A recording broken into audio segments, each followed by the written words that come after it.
வணக்கம் மக்களே. பொங்கல் பண்டிகைன்னா அவங்க வீட்டில் மட்டும் சக்கரை பொங்கலை வச்சு சாமி கும்பிட்டா சரியாக போச்சா? அப்புறம் என்னங்க கொண்டாட்டம்? வீக்கெண்டில் போட்டோம் பாருங்கள் ஒரு கூட்டம். வழக்கமாக பொங்கல்னா அது ராஜி கார்த்திக் வீட்டில் தாங்க சும்மாவே கலக்கட்டும். இந்த தடவை கொஞ்சம் குளிராக இருக்கேன்னு சொல்லி ஐடியா பண்ணி சூப்பராக ஒரு டென்ட்டியாக கொண்டாந்து பேக்யார்டில் வச்சுட்டாங்க.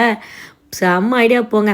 அப்படியே உள்ள கரும்பை வச்சு கோலத்தை போட்டு பொங்க சோறை வச்சு ஒரு பூசையும் போட்டுட்டு ஆரம்பித்தோம் பாருங்கள் செலிப்ரேஷன்.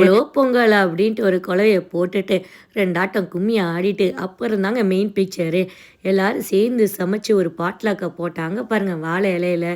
எப்பா 10 நாள் சாப்பாட்டா ஒரு நாளில் சாப்பிட்ட ஃபீலிங்க. செம்ம சிறப்பான ஒரு சாப்பாடு.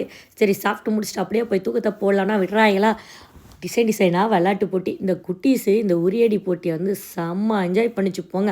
அடித்த அடியில் வீடே ரெண்டாக கலந்து விழுந்துருமோன்னு நினச்சோம். நல்ல வேலை எஸ்கேப் ஆகிடுச்சு.